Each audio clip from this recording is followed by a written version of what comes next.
എല്ലാവർക്കും നമസ്കാരം. എന്റെ പേര് മിന്റു. ഞാൻ അപ്രൈറ്റ് മൈഗ്രേഷൻസ് അഡലൈഡിൽ നിന്ന് സംസാരിക്കുകയാണ്. അപ്പൊ ഇന്നത്തെ വീഡിയോയിൽ ഞാൻ പറയാൻ ഉദ്ദേശിക്കുന്നത് ഒരു ഡെന്റിസ്റ്റ് ആയിട്ടുള്ള ആൾക്കാർക്ക് എങ്ങനെ ഓസ്ട്രേലിയയിലോട്ട് മൈഗ്രേറ്റ് ചെയ്യാമെന്നുള്ളതാണ്. അപ്പൊ ഡെന്റിസ്റ്റ് നമുക്കറിയാവുന്ന നാട്ടിൽ BDS 4 വർഷം പഠിച്ച ആൾക്കാർക്ക് എങ്ങനെ ഒരു ഡെന്റൽ പ്രാക്ടീഷണറായിട്ട് ഇവിടെ ഓസ്ട്രേലിയയിലോട്ട് മൈഗ്രേറ്റ് ചെയ്യാമെന്നതിനെ പറ്റിയാണ് ഈ വീഡിയോ പറയുന്നത്. അപ്പൊ ആദ്യം തന്നെ നിങ്ങളുടെ കോഴ്സ്, നിങ്ങളുടെ പഠിച്ചതിന്റെ ട്രാൻസ്ക്രിപ്റ്റും രജിസ്ട്രേഷന്റെ ഡീറ്റെയിൽസും വെച്ചുകൊണ്ട് നമ്മളൊരു എലിജിബിലിറ്റി ചെക്ക് നടത്തണം. ആ എലിജിബിലിറ്റി ചെക്ക് പാസ്സായി കഴിയുമ്പോൾ ADC ഓസ്ട്രേലിയൻ ഡെന്റൽ കൌൺസിൽ നമുക്കൊരു തിയറി എക്സാം ചെയ്യാനായിട്ട് ഇൻവൈറ്റ് ചെയ്യും. അപ്പൊ ആ തിയറി എക്സാം പാസ്സായതിനു ശേഷം ഒന്നുകൂടെ ഒരു കടമ്പയും കൂടെ ഉണ്ട്. നമുക്ക് ഓസ്ട്രേലിയയിൽ വന്നിട്ട് ഒരു പ്രാക്ടിക്കൽ എക്സാംസ് കംപ്ലീറ്റ് ചെയ്യണം. അപ്പൊ ആ പ്രാക്ടിക്കൽ എക്സാംസ് ഇച്ചിരി ടഫാണ്. പക്ഷെ ആ പ്രാക്ടിക്കൽ എക്സാം കൂടെ കംപ്ലീറ്റ് ചെയ്ത് കഴിഞ്ഞു കഴിഞ്ഞാൽ നിങ്ങൾക്ക് പിന്നെ രജിസ്ട്രേഷനുള്ള, അതായത് നിങ്ങൾക്ക് ഓസ്ട്രേലിയയിലെ ഡെന്റൽ പ്രാക്ടീഷണറായിട്ട് എടുക്കുന്ന രജിസ്ട്രേഷനുള്ള വഴികൾ വളരെ എളുപ്പമായി. അത് അന്നേരം തന്നെയാണ് നമുക്ക് IELTS ആവശ്യവും വരുന്നത്, ഇംഗ്ലീഷ് ലാംഗ്വേജ് സ്കിൽസിന്റെ ആവശ്യവും വരുന്നത്. IELTS 7 ഈച്ച് അല്ലെങ്കിൽ PTE 65 ഈച്ച്, OETB ഇങ്ങനെയുള്ള ഇംഗ്ലീഷ് ടെസ്റ്റ് അക്സെപ്റ്റബിൾ ആണ്. അപ്പം ഇത് കിട്ടിക്കഴിഞ്ഞതിന് ശേഷം നമുക്ക് രജിസ്ട്രേഷൻ ഫൈനലൈസ് ചെയ്യുവാണ്. വൺസ് നമുക്ക് രജിസ്ട്രേഷൻ കിട്ടി, ഡെന്റൽ പ്രാക്ടീഷണറായിട്ടുള്ള രജിസ്ട്രേഷൻ കിട്ടിക്കഴിഞ്ഞു കഴിഞ്ഞാൽ പിന്നെ നിങ്ങൾക്ക് നിങ്ങളുടെ മുമ്പിൽ മൈഗ്രേഷൻ പാത്വേസ് എല്ലാം ഓപ്പൺ ആയിട്ട് വരികയാണ്.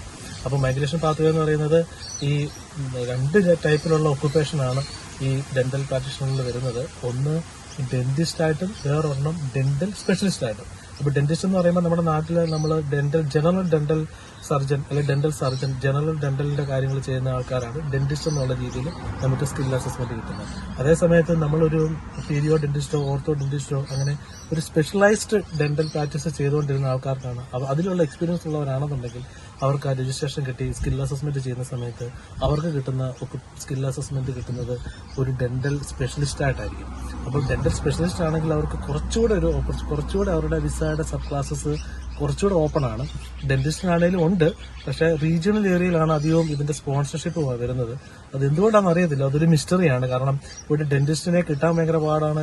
അവർ നല്ല വെയിറ്റിംഗ് ടൈമാണ്, ഹൈലി പെയ്ഡ് ആണ്. പക്ഷെ അവർ ആ മെയിൻ ലിസ്റ്റിനകത്തില്ല. പക്ഷെ എങ്കിൽ തന്നെയും ഒരു ഡെന്റിസ്റ്റ് ആയി കഴിഞ്ഞ് ആ എക്സാം എല്ലാം ക്രാക്ക് ചെയ്ത് വന്നു കഴിഞ്ഞാൽ അവർക്ക് നല്ലൊരു ഓപ്പർച്യൂണിറ്റീസ് ആണ് ഇവിടെ ഉള്ളത്. എംപ്ലോയേഴ്സ് ഇഷ്ടംപോലെ അവരെ സ്പോൺസർ ചെയ്യാൻ വേണ്ടിയുണ്ട്.